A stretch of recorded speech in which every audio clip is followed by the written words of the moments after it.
इस चुनाव का बिल्कुल उल्टा असर पड़ेगा। इसमें भारतीय जनता पार्टी जीतेगी चुनाव, क्योंकि मंत्री एकदम से क्यों? बिल्कुल ऐसा है कि क्यों जब तक ये मंत्री रहे हैं तो विकास का नाम का चर्चा हमेशा किया करते हैं, लेकिन उन्होंने पूरी मैनपुरी पार्लियामेंट में जब भी सांसद रहे तो कोई ऐसा बड़ा कल कारखाना नहीं लगा पाए हैं जिससे यहाँ की जनता को रोजगार मिलता।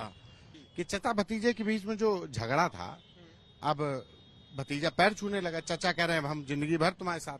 ये वास्तव में मंच पे एका हुआ है कि अभी दिल की दुनिया बरकरार है? नहीं नहीं, अब बिल्कुल एका उनमें हो गया है, ऐसी कोई बात नहीं है। और घर पर जहाँ 4 लोग होते हैं वहाँ मतलब ऐसी बात होती रहती है, ठीक है ना। ऐसी बात सड़क पे आ जाए तो नुकसान हो। वो नुकसान है, लेकिन आज की डेट में ऐसी कोई बात नहीं है। जिस तरह ये चाय खोल रही है मैनपुरी में, राजनीति भी गर्मा रही है, या यूं कहा जाए कि राजनीति खोल रही है। खोल इसलिए रही है क्योंकि मुलायम सिंह के जाने के बाद उनकी बड़ी बहू डिम्पल यादव मैदान में है, तो बीजेपी भी अब ताल ठोक रही है कि मैनपुरी हमारी है।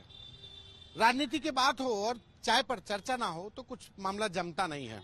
तो हम लोग चाय पे चर्चा के लिए एक ये जसवंत नगर चौराहे की शंकर दयाल जी की दुकान है। बहुत 25 कितने सालों से दुकान है आपकी दादा? 30 साल हो गई। 30 साल हो गई। 30 साल मतलब राजनीति के सारे 30 साल के सावन तो देखे ही होंगे, है नहीं? फतेहजड़ सावन सब देखे? सब देखे, सारे देखे। तो अब की कहाँ पे किसका जो है जलवा कायम होना है? जलवा अब जिसकी किस्मत हो उसी को मिलना है। नेताजी के जाने के बाद अब नेताजी थे तब तो खूब मिला वोट उनको, खुल के मिला।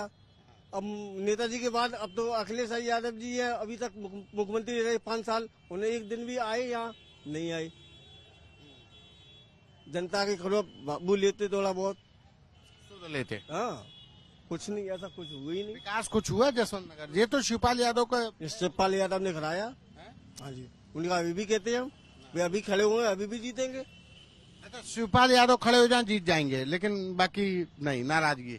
नाराजगी तो नाराजगी वाली बात। शिवपाल लेकिन चाचा ने आशीर्वाद दे तो दिया भतीजे को। भतीजे ने भी पैर छूना शुरू कर दिया, कह रहा है कि भाई ठीक है पैर छू लिया। चाचा ने भी कह दिया कि जैसे हम नेताजी के साथ रहे हम अब अखिलेश के लिए काम करेंगे। तो लग रहा है कि चाचा भतीजे में जो बर्फ थी वो पिघल रही है, कुछ मामला ठीक हो रहा है। अब कोई ऐसा नहीं बता सकते हम। तो आप लोगों को लग रहा नहीं समझ में आ रहा है कि इससे कुछ फायदा होगा कि नहीं होगा? क्या बता दें हम, क्या बता दें। क्या एक आम आदमी जो सड़क किनारे, उसकी अपनी भावनाएं होती है, सड़क किनारे दुकान लगाने वाला उसकी अपनी भावनाएं। एक उन्होंने बात कही कि शिवपाल यादव रहते तो जरूर चुनाव जीतते, लेकिन नाराजगी अखिलेश यादव से है कि मुख्यमंत्री रहते वो कभी यहाँ पर आए नहीं, लोगों से मिले नहीं। ये हमारे साथ आप हैं, यहाँ पे चाय पीने के लिए शायद आए थे।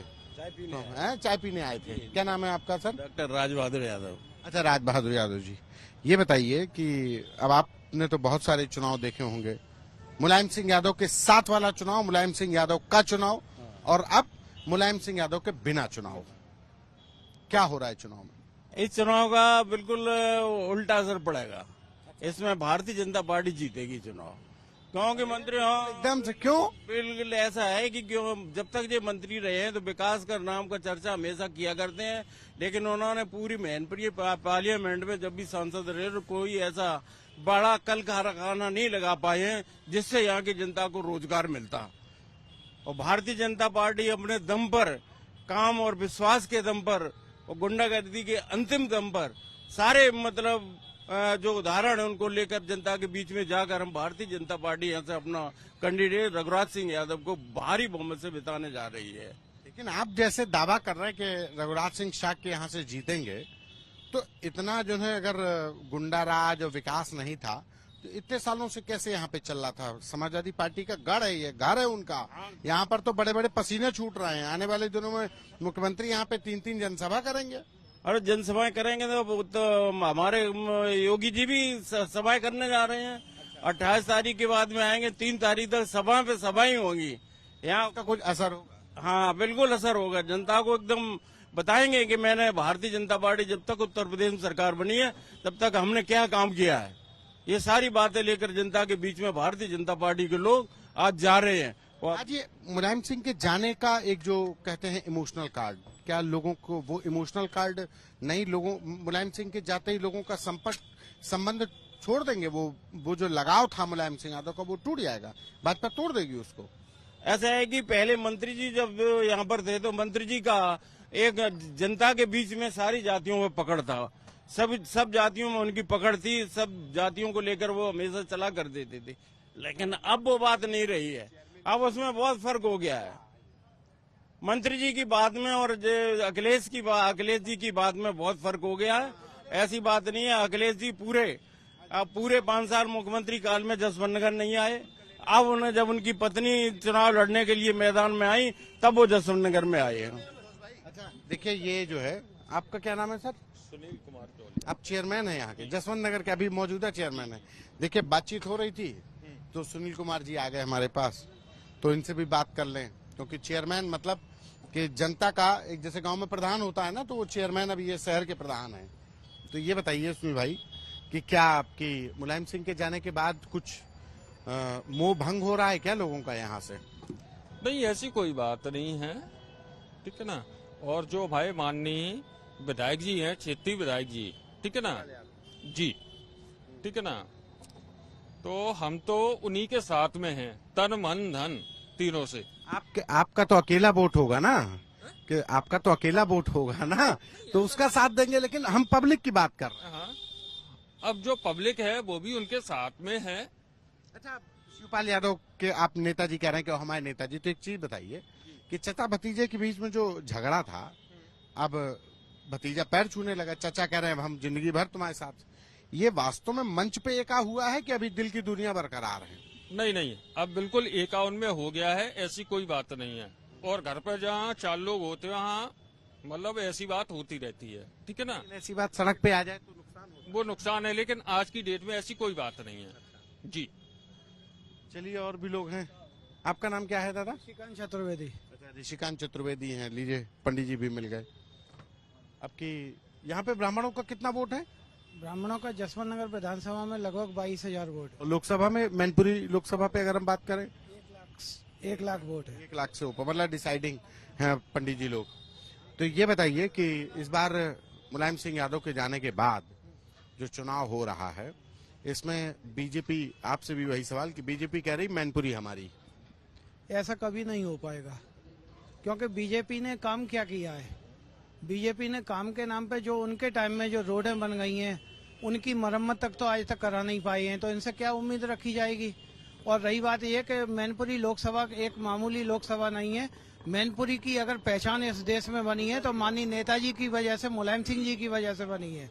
और ये उनके परिवार की, जिस प्रकार से सोनिया गांधी की अमेठी, गांधी परिवार की अमेठी है, ऐसे ही सैंपई परिवार की अमेठी तो भाजपा ने छीन ली, अब ये नहीं छीन पाए, छीन ली। वो उनकी दुर्गति उनके कर्मों से हुई है, लेकिन ये नहीं छिनेगी। ये दिन में सपने देखने जैसी बात है भाजपा के लिए, खुली आंखों से सपने देख रहे हैं। कुछ नहीं होगा, कुछ नहीं होना, पहले से ज्यादा जीत होगी।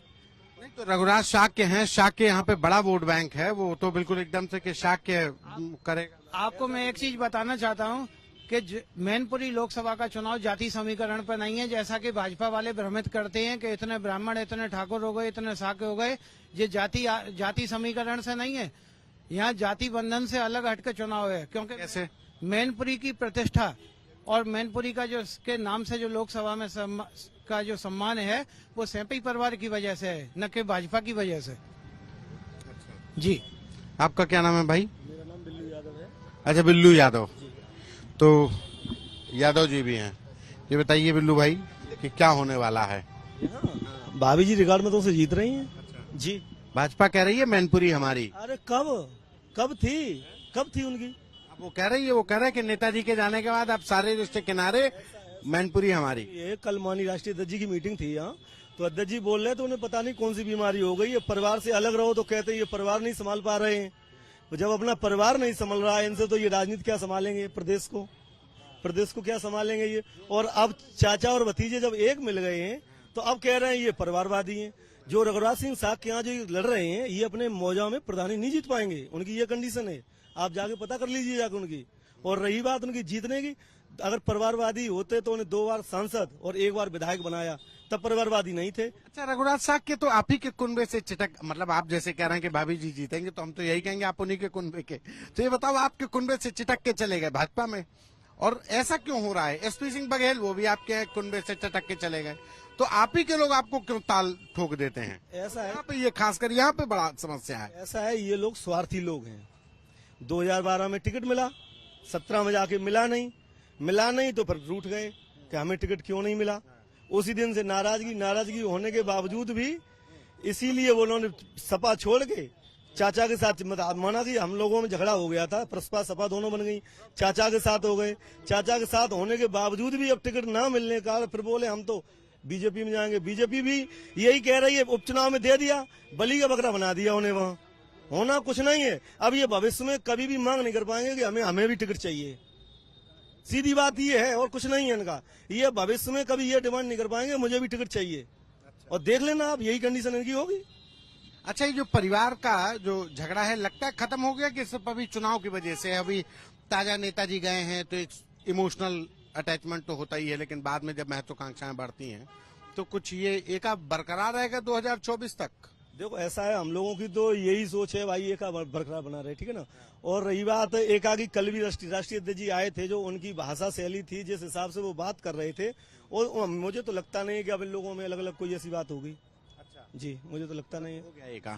बिल्कुल सब लोग थे, प्रोफेसर साहब थे, राष्ट्रीय अध्यक्ष जी थे, माननीय हमारे विधायक जी वो भी थे, शिवपाल सिंह यादव जी वो भी थे, सब लोग थे। मतलब किसी के चेहरे से ये तो लग नहीं रहा है, बात से भी किसी प्रकार से, कि अब लोग ये अलग होंगे। अच्छा, आदित्य की बात अगर हम करें कि चलो शिवपाल सिंह यादव मंत्री भी रह लिए, विधायक भी रह लिए, लेकिन इस पूरे एका में या इस झगड़े में आदित्य के करियर पे लगता है आप लोगों को कुछ खेल हो गया उनके साथ, मतलब उनका बढ़ नहीं पाए? ऐसा क्यों? ऐसा हमें तो लग नहीं रहा, हम लोगों को लग रहा है वो तो उनकी घर की सीट है। चाचा लड़ते अंकुर भैया टिकट मिल जाती, अंकुर भैया जीत जाते, ऐसी कोई बात नहीं है। कोई भी जीत जाए? कोई यहाँ तो कोई भी जीत जाएगा। यहाँ से चाचा को दे देते? काहे की? चाचा अगर सांसद लड़ जाते तो? अब देखो ऐसा है, वो तो चाचा के ऊपर चाचा लिया कि नहीं लिया वो चीज भाई अंदरूनी बात है, राष्ट्र लेवल की, वो उसमें थोड़ी ना कह सकते। अब एक है, अब डिम्पल भाभी भी आ गई है, डिम्पल भाभी हुई है, चाचा हुए, कोई अलग अलग तो है ना, बधू है उनकी, पुत्र बधू है, ऐसा तो नहीं पुत्र बधू नहीं, पुत्र बधू है, इसलिए दोनों लोग अब एक है। अब बधू लड़े या ससुर लड़े, बात तो एक ही है। कल मंत्री जी ने कहा तो है, विधायक जी ने हमारे ने ये भी कहा है कल कि अब हम और डिम्पल जो नेताजी के सपने हैं वो हम दोनों लोग मिलकर पूरे करेंगे। ये कहा तो है। देखिए, असिस्टेंट प्रोफेसर हैं डॉक्टर धर्मेंद्र कुमार जी भी हम लोग की चर्चा सुन के आ गए। ये मतलब प्रोफेसर साहब हैं और पॉलिटिकल साइंस के हैं। देखो, पहले हम आपको पॉलिटिकल साइंस के हैं, राजनीति के ज्ञाता हैं, तो आप ही से पहले प्रोफेसर साहब पूछे कि राजनीति क्या, क्योंकि आप तो राजनीति के वैज्ञानिक हैं। देखिए, राजनीति लोगों के बीच सामंजस्य पैदा करने के लिए, लोगों के बीच जुड़ने का एक तरीका है। तरीका कुछ भी हो सकता है, और शासन, सबसे बड़ी बात यह है कि समाज में लोग शासन की तरफ भी जाना चाहते हैं। राजनीति एक ऐसा माध्यम है जहां लोग अपने लिए शासन करते हैं।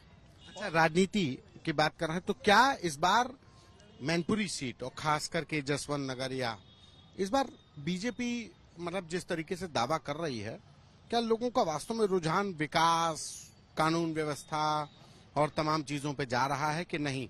या फिर वो अपने पुरातन जो उनकी आस्था है, जो उनका एक उनको लगता है कि नहीं सेफई परिवार ही हमारा जीर्णोद्धार करेगा, सेफई परिवार ही हमारे लिए प्रतिनिधित्व करेगा? देखिए साहब, ऐसा है, भारतीय जनता पार्टी के विषय में अगर हम कहें तो उन्होंने मीडिया को इस तरीके से कवर कर रखा है कि मीडिया सारे दिन, दृश्य मीडिया, श्रव्य मीडिया, उनका यही काम बन गया है कि चारों तरफ से बीजेपी निकलेगी, वो कर दिया, काट दिया जाएगी। हम वादा कर रहे हैं कि ये आपको पूरा दिखाया जाएगा। हम वो आप जिसको कहना हो कहिएगा, लेकिन हम वादा करते हैं। सबसे बड़ी बात यह है कि भारतीय जनता पार्टी एक ऐसी पार्टी है जो बलात्कारियों को संस्कारी कह सकती है। बिल्कुल, मैं समझ रहा हूँ। दूसरी बात यह है कि अगर उसकी बात करो, ये कह रहे थे कि 2 करोड़ रोजगार हम देंगे। आप लोग मीडिया से जुड़े हुए हैं, भला बताएं कि आप लोग कितने रोजगार मिले? हमारी युवाओं ने जब रोजगार मांगा, तुम लाठियां दे रहे हो।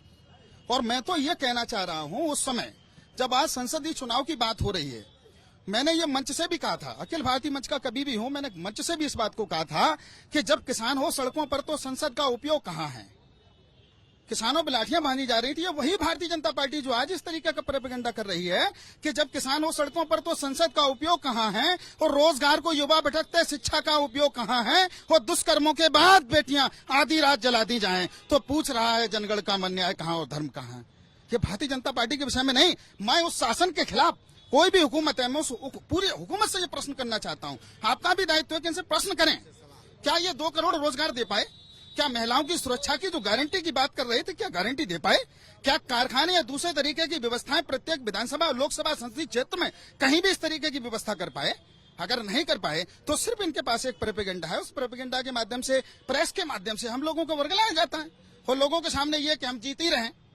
दूसरी बात ये, पूरी मशीनरी इनके पास होती है, ईवीएम पे लगातार सारी बातें कही जा रही हैं। ईवीएम के लिए इन्होंने आज तक कुछ नहीं कहा, उस बात को बिल्कुल साफ कर देते हैं। जब ये सत्ता में नहीं थे तो उसी ईवीएम को मोहरा बनाते थे कि नहीं ईवीएम गलत है, और जब सत्ता में आ गए तो इनके लिए ईवीएम ठीक हो गया। दूसरी बात यह है कि मैं उन्हीं सारी चीजों की बात कर रहा हूं। आपने मोदी जी को पहले सुना होगा भाषणों में, ये आधार कार्ड को गलत बताते थे, सत्ता में आ गए आधार कार्ड सही हो गया। जीएसटी को गलत, जीएसटी आप आज देख रहे हो, जीएसटी माइनस में, जीएसटी इतनी माइनस में कि बिल्कुल डेट फिगर पड़ा है। लोग यहाँ विकास की बात कर रहे हैं। जरा उठा करके देख लीजिए कि कितने हमारे सरकारी विभाग हैं जो आज बिक्री हो गई, उनकी नीलामी हो गई। कहां से आएंगे रोजगार, कहां से होगी ट्रांसपेरेंसी, कहां से अगला जो भविष्य हमारा है उस भविष्य को कहां रोजगार मिलेगा भाई? लेकिन ये जो समस्याएं आप जो गिना रहे हैं, ये पिछले 2022 के विधानसभा चुनाव में भी थी, बरकरार थी। उसके बाद भी लोगों ने जो जनादेश आया वो बिल्कुल उलट था। तो कहाँ पे ये जो भावनाएं हैं, जो समस्याएं हैं, ये लोग सिर्फ समझ करके जज्ब करके रह गए और उसको वोट में नहीं तब्दील हो पाया? कहाँ पे गड़बड़ हो गई? देखिए मैं आपको बता दूं, जन आक्रोश है तो संचार का माध्यम क्या होता है? संचार का माध्यम है दृश्य मीडिया और श्रव्य मीडिया, भला सब कुछ मीडिया। नहीं, देखिए एक बात और समझ लीजिए, आज जिस सिलेंडर की ये लोग बात करते हैं कि हम सिलेंडर फ्री दिए थे, हमने ये नहीं कहा, किसी ने मीडिया के माध्यम से ये नहीं कहा कि हमने सिलेंडर तुम्हें फ्री दिया था, वो 400 रुपए के सिलेंडर को 1100 का बेचा है, ये किसी ने कहा? नहीं कहा। मैं आपको एक चीज कह रहा हूं कि सब्सिडी के बारे में आप लोग कह रहे थे, भला जिन लोगों को फ्री सिलेंडर दिए गए थे वो कितने सिलेंडर ले पा रहे हैं, ये इसका आकलन किया है? रोज आकलन आ रहा है कि वो लोग उनके पास, जिनके पास सिलेंडर है, वो चूल्हे पर खाना बना। जीत कैसे रहे हैं फिर? अगर इतनी गड़बड़ियां हैं तो लोग वोट कैसे दे रहे हैं? भाई ऐसे ही है जैसे 400 वाले को 1100 नहीं कहेंगे, ये कहेंगे कि नहीं हमने सिलेंडर दे दिया। अब जो एक इस तरीके का माहौल बना दिया कि नहीं साहब हम बहुत अच्छे हैं, माहौल बना दिया हमारे लोगों के पास इन संसाधनों की माहौल बना रहे। और दूसरी बात यह है कि समाजवादी पार्टी को तो हमेशा चुनौतियों से जूझना पड़ा है, और मेरा भी ये कहना है कि वो पथिक परीक्षा क्या जिस पथ पर बिखरे सूल न हो, और नाविक की धैर्य परीक्षा क्या जब धाराएं प्रतिकूल न हो। हम लोग ऐसी स्थिति में रहेंगे और प्रतिकूल परिस्थितियों में भी हम लोग जीतेंगे। और मैं आपको एक चीज और बता दूं, भारतीय जनता पार्टी के जो हमारे सम्मानित मतदाता हैं, उनके दिल और दिमाग में भी है कि हम चाहे भले ही किसी के साथ हैं, लेकिन हमारे नेता शिवपाल सिंह। सही बात ये है, अगर उनसे भी दिलों से अगर पूछा जाए तो हमारे नेताजी को श्रद्धांजलि देने का ये चुनाव है। हम लोग बिल्कुल शांतप्रिय तरीके से चुनाव लड़ेंगे, ये बिल्कुल हो पर बिल्कुल नहीं। कल भी मात्र कार्यकर्ता सम्मेलन था, हम ऐसे ही पूरी लोकसभा हम लोग कर रहे हैं, बड़ा शांतप्रिय तरीके से वोट मांग रहे हैं। बहुत हमारे बीच में अभी नेताजी की कमी हुई है, तो हम लोगों के यही प्रयास है, बड़ा शांत प्रिय तरीके से हम लोग घर घर जाकर बूथ स्तर पर जाकर हम लोग वोट डालेंगे और वोट डालने का काम करेंगे। उनकी श्रद्धांजलि के रूप में लड़ रहे हैं। पिछले विधानसभा चुनाव के रिजल्ट अभी आप कह रहे थे फिर कैसे आ गई, तो 50 वोट से लेकर 1000 वोट तक की सीटें तो जबरदस्ती छीन ली गई हैं। उसमें इटावा उदाहरण है इसका। सर्वेश साहब चुनाव जीत गए थे, उन्हें जबरन बाहर निकाल दिया गया। ऐसी 50 वोट से लेकर इस बार मार्जिन इतना बढ़ा देंगे कि आपकी गड़बड़ी न करने पाए? नहीं, पहले ही कौन सी बनी थी? 93 सीटें तो छीनी हुई हैं जबरदस्ती वाली, प्रशासन के दम पे। प्रशासन ने सरकार बनाई। लोगों में एक तरफ अपने नेता मैनपुरी सैफई की पहचान मुलायम सिंह यादव के लिए एक उनके सम्मान है, और ये चुनाव एक तरफ श्रद्धांजलि है, तो वहीं दूसरी तरफ बीजेपी के लोग भी दावा कर रहे हैं कि सुशासन है और इसी सुशासन पर मैनपुरी हमारी होगी। अब मैनपुरी किसकी होगी ये तो जनता जनार्दन तय करेगी, और जनता जनार्दन के जनादेश से निकला आदेश सर्वमान्य होगा। लेकिन इतना जरूर है कि मैनपुरी में राहें किसी के लिए भी आसान नहीं है। कैमरा पर्सन संदीप के साथ संतोष कुमार, यूपी तक।